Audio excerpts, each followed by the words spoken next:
سلام ګران لیدونکو، د نن ورځې څو تازه او مهمو خبرونو ته ښه راغلاست له مینه یوټیوب چینل څخه.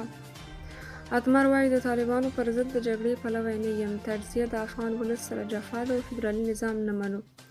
د جمهوریت نظام د بهرنیو چارو وزیر محمد حنیف اتمر له ABN سره په ځانګړې مرکه کې وویل چې افغانستان کې فدرالي نظام د پلي کېدو وړ نه دی، ځکه چې خلک یې نه غواړي.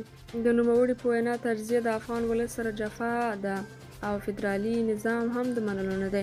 اتمر وویل زلمی خلیلزاد د امریکا ګټو ته کار وکړ او په خپلو ناسنجولو اقداماتو یې سوله ناکامه کړه. هغه همداراز وویل چې ځینو سیاسي مشرانو په دې هیله چې راتلونکی سیاسي مشرتوب دوی ته وسپارل شي تر نورو ډیر د جمهوریت په ماتولو کې ونډه ودرلوده.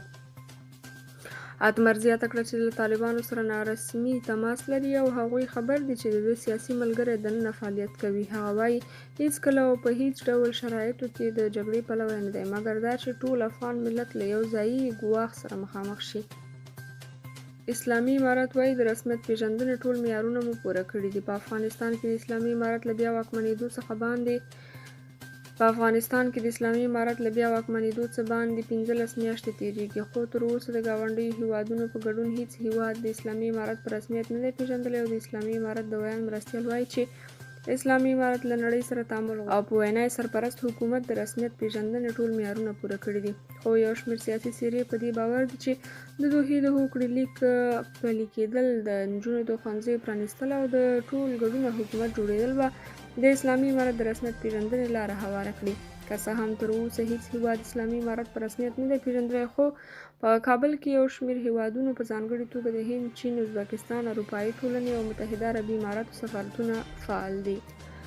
طالبانو د ګلبدین حکمتیار کور محاصره کړی. وروسته له هغې چې د حزب اسلامي مشر ګلبدین حکمتیار دوحه کې د امریکا او طالبانو ترمنځ د یو بل استخباراتي تړون د لاسلیک له احتماله خبر ورکړ، هغه ته نږدې سرچینو زاویه نیوز ته وویل چې طالب جنګیالیو د یکشنبې په ورځ مخکې له غرمې د حکمتیار کور د 3 ساعتونو لپاره کلابند کړی و او هیڅ چاته یې د وتلو او ننوتلو اجازه نه ورکوله.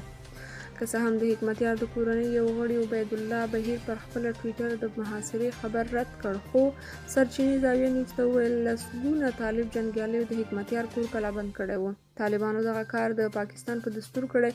طالبانو د حکمتیار د کور کلابندۍ هدف هغه دولتي زغروال موټر یاد کړي چې له هغه سره موجود دی، خو اصلي کیسه د جمعې ورځې خطبه کې د دې ډلې او امریکا ترمنځ له استخباراتي ناستو پرده پورته کول دي چې د پاکستان غبرګون یې هم راپارولی.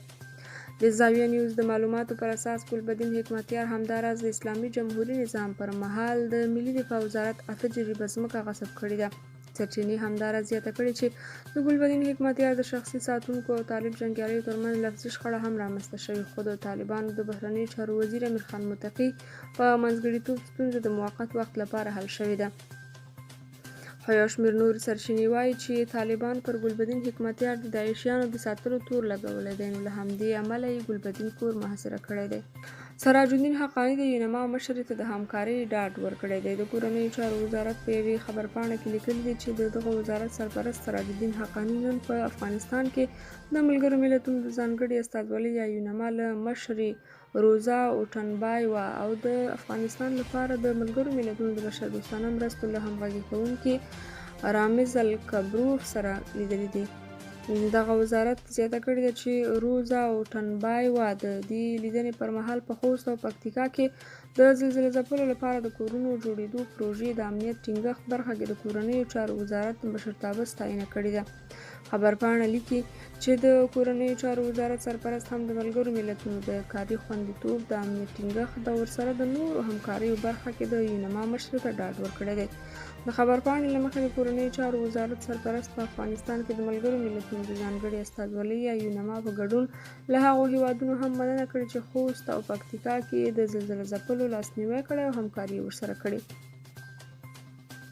پاکستان کې یوه خبریاله د عمران خان د لارۍ موټر لاندې شوې ده. پاکستاني رسنیو نن دوشنبه د لړم 9 راپور ورکړی چې دغه هیواد په ګوجرانوالا کې د صدف نعیم په نوم یوه خبریاله د لاریون پر مهال د عمران خان د لارۍ موټر لاندې شوې او مړه شوې ده. رسنیو ویلي صدف نعیم هڅه کوله دغې لارۍ ته وخیژي او د پاکستان له مخکني لومړي وزیر عمران خان سره مرکه وکړي، خو لارۍ ته د ختلو پر مهال رالوېدلی او سر یې د لارۍ د ټایر لاندې شوی دی. صدف نعیم د 5 خبري چینل لپاره د خبریالۍ په توګه کار کاوه. مخکني لومړي وزیر عمران خان په یادې پیښې خواشیني ښودلې او په وینا یې د صدف نعیم مړینې ټکان ورکړی دی. عمران خان د یادې خبریالې له مړینې وروسته د اسلام آباد پر لور خپل لاریون هم ځنډولی دی. هند کې د یوه پله د نړېدو په پیښه کې د مړو شمېر 132 ته لوړ شو. د هند په ګجرات ایالت کې د یوه پله د نړېدو په پیښه کې د مړو شمېر د رویټرز اژانس په حواله 132 ته لوړ شو.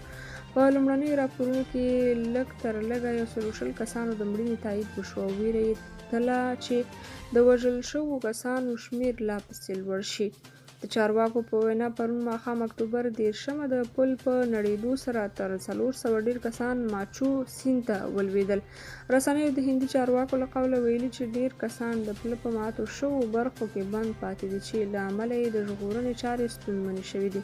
تر اوسه د دغه پل د نړېدو لامل نه دی په ډاګه شوی، خو په هند کې څو ځلې پلونه د ګڼې ګوڼې او د ساختماني موادو د خراب کیفیت له امله نړېدلي دي. په دغه پله باندې د هفتې او رخصتیو په شپو باندې ګڼه ګوڼه زیاته وي او خلک د تفریح لپاره ورځي.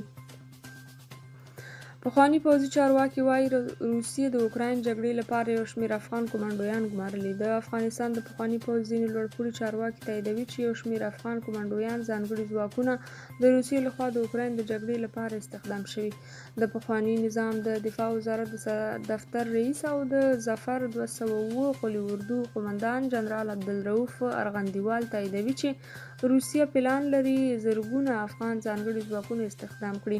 هغه د یکشنبې په شپه ازادي راډیو ته په یوه ځانګړې مرکه کې د روسیې د دغو هڅو یادونه وکړه. نوموړي ویل روسان د واګنر امنیتي شرکت له لارې او د کوربه هیواد ایران په همکارۍ چې د افغانستان اکثریت امنیتي او دفاعي ځواکونه هلته دي او ځینو افغانانو چې مخکې ایران او روسیې ته کډه شوي د دوی په همغږۍ په دې هڅه کې دي چې یو شمېر ځانګړي ځواکونه کمانډویان او ورپسې ملي اردو پولیس او ملي امنیت ځواکونه جذب کړي، روسیې ته یې بوځي او بیا یې د اوکراین په جګړه کې وکاروي. څو ورځې مخکې فارن پالیسي راپور ورکړی و چې د روسیې لخوا له افغان کمانډویانو سره د واټس اپ او سیګنال له لارې اړیکې نیول کیږي او هغوی ته د اوکراین په جګړه کې د ښو امتیازاتو په بدل کې د ګډون بلنه ورکول کیږي.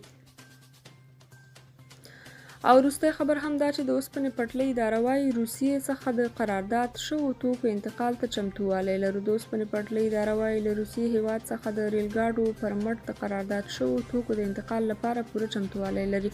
د اوسپنې پټلۍ اداره وایي د ځینو دولتي شرکتونو او خصوصي سکتور استازو سره یې په لیدنه کې له روسیې څخه هیواد ته د قرارداد شوو توکو په اړه خبرې کړي. درنو لیدونکو او کتونکو دا د دې ساعت خبري ټولګه تر بیا بلې ټولګې خوشحاله شئ.